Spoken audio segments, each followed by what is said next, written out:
Oh, hi. So, who is the Old Dragoon and why should you watch my channel? Find out coming up on the Old Dragoon.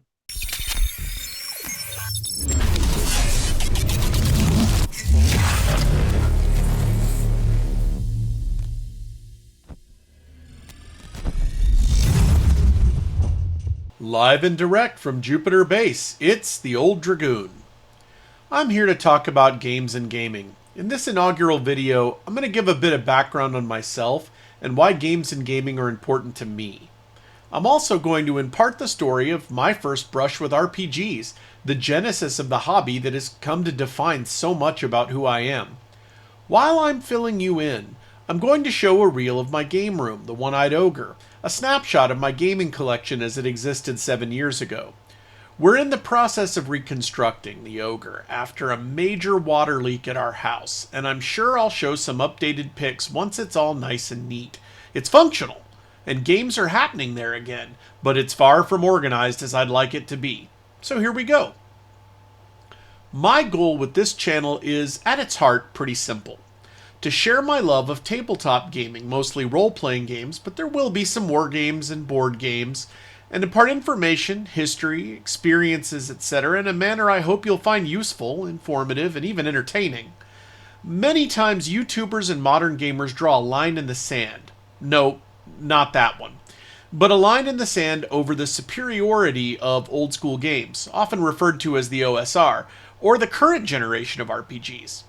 Until very recently, most discourse was quite adversarial, but recently the success of Shadow Dark proved what all of us who played Dungeon Crawl Classics already knew, that you can love both, and even include elements of each in the same game. So, let's get started. I'm proudly a member of Generation X, having rolled my first D20 in the summer of 1986. Now, this makes me a Johnny-come-lately every year at North Texas RPG Con, where attendees rub elbows with some of the surviving creators of our hobby. It's a bit like Gary Con South.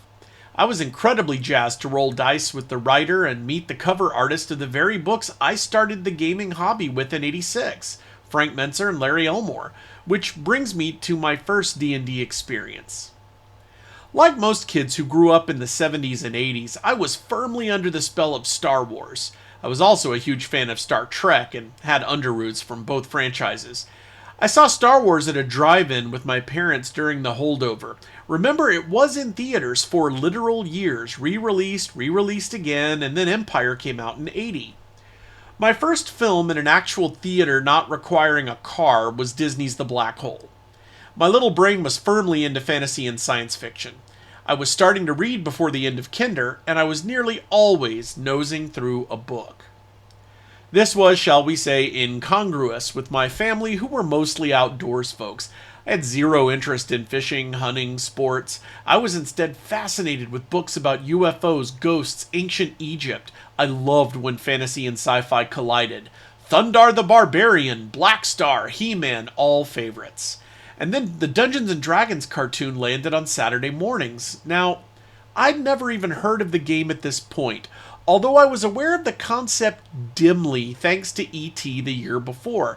I wasn't sure what the game was Mike and his friends were playing around the kitchen table, but it looked cool. That was some Stone Age Dwarven Forge, eh? I loved the Dungeons and Dragons cartoon and hate it when it constantly got preempted for sporting events. I discovered The Hobbit in my school library and tore through it. I was primed to be a gamer, but the opportunity eluded me. My 5th grade year, we moved out of state for a single year, and I discovered two things that would fascinate me to this day. Robotech, which never aired in the Austin area, and my friend Eric's older brother's AD&D books. It was 1985, and the orange spine covers were brand new. The LJN action figures were still available here and there. Star Wars was winding down. G.I. Joe and Transformers were hot, as was Mask and Thundercats and the super cool Wheeled Warriors toys. Transformers came with the tech specs cards, giving stats for each character. This got the wheels in my head turning. Part of the proto-gamer in my brain started to piece together how those stats might be used to create stories with the characters. Wheeled warriors came with all sorts of swappable parts and descriptions of how they worked, and my friends and I started making up simple wargame rules based on those descriptions. The slicks would let your vehicle move so far, the slats were slower but could negotiate rough playground. Oh, what I'd do for some of those toys to recreate my Car Wars with Green Brains proto games. When we moved back to Texas, fate struck. We moved home, but to the opposite side of the highway. This meant my new middle school, as I was getting into 6th grade, had a whole new crew of people. All my friends went to the school on the other side. I met Daniel Varner, and we ended up in the same Boy Scout troop. 145 represent! Daniel and his brother invited me over to try this game, Dungeons & Dragons. Hey, I liked the cartoon and the action figures, and flipping through those AD&D books over at Eric's house back in Florida. While Daniel and his brother made a character with the Red Box book, I was handed the expert book to page through. I was immediately drawn in. See this picture? This right here, by Larry Elmore. This is why I'm a die-hard cleric player. This illustration of a cleric casting Speak with Dead was just so fascinating to me. Who was the warrior? What were they going to ask him? What else could this cleric do? I needed to know more. We played D&D constantly. The Stranger Things kids might think we were a bit obsessive. But it was summer, we had nothing better to do, and we had no money. So gaming was a great way to spend our time, and as my mom said years later, at least she knew where we all were. It took me about 20 minutes into my first game when I realized I wanted to DM too. It was a while before I could, but once I got the bug, I spent so much time creating dungeon maps on graph paper and coming up with plots and monsters and traps and puzzles. I didn't yet own D&D, but I could borrow books and play the game. Back in the mid-80s, you had to go into Austin proper to King's Hobby or to the mall to Walden Books or B. Dalton to grab D&D stuff. Satanic Panic had already set in, so you couldn't find stuff at Toys R Us or most stores. Seeing the revamped 4E Red Box at Walmart was pretty awesome, and now Walmart and Target carry the basics. Draw them in, and then get them to a friendly local game store to really get their collection going. But more on the FLGS in a future video. I was hooked. My mom's co-workers heard from her that I was into D&D, and suddenly a care package arrived, the first of several. Inside was a ton of Traveler Little Black books. Wait, you mean you can play stuff other than D&D? Holy crap! Traveler became an equal part of my obsession. Oh, the summer mornings watching Lost in Space and Land of the Giants on USA Network while trying to stat out the Jupiter 2. Or playing Book 2 Starships battles on my living room floor with yardsticks and measuring tape. Other games were gifted me in short order. Marvel Superheroes, Star Frontiers, Twilight 2000, and then my grandparents got me Star Trek the role-playing game. It was on. The Starship Tactical Combat Simulator captured our imaginations, and we spent time before school pitting D-10s against Shandley-class frigates and pining over the advertisements for miniatures in Starlog magazine.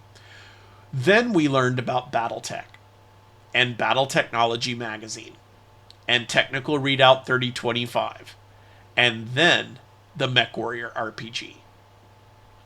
In '87, I discovered the aforementioned King's Hobby and walked into my first game store. And there, with my birthday money, I bought the first RPG I ever spent money on, Robotech from Palladium Books. The stage was well and truly set. I'd discovered the hobby that would stick with me all my life. Role-playing was what today we would call my safe space. I was a pretty damn nerdy kid. When Will Wheaton opens an episode of The Ready Room by greeting the nerds, I'm pretty sure he's talking to me. I was different and I knew it. I didn't fit in with my family most of the time. I didn't fit in at school most of the time, but I had found my tribe, and we had found gaming. And we played every time we had a chance, weekends, summers, even during scouting campouts and summer camp. Once I started high school, we played Twilight 2000 and Recon in the JROTC room. Role-playing became part of the culture for us. We even played assassin games like Steve Jackson's Killer back before that would get you arrested or shot. When I graduated, my experience with games like Harpoon, Starfleet Battles, and endless sessions of Fortress America or Axis and Allies, and my JROTC experience, made me lean toward military service. I started college and entered the ROTC program at the University of Texas. After completing my MS1 and MS2 years, it was discovered I had obstructive sleep apnea, which, at the time, was a no-go medical condition. It's gone back and forth in intervening years, depending on how desperate things are for recruiting. Last I checked, you couldn't get in with it, but if diagnosed while in, it was better than 50% disability. I went into the workforce. I teched at Dell, and I ended up in IT at the community college where I'd started. This whole time, I was using my fascination with games and military history to run some epic campaigns in the Battletech and Robotech universes.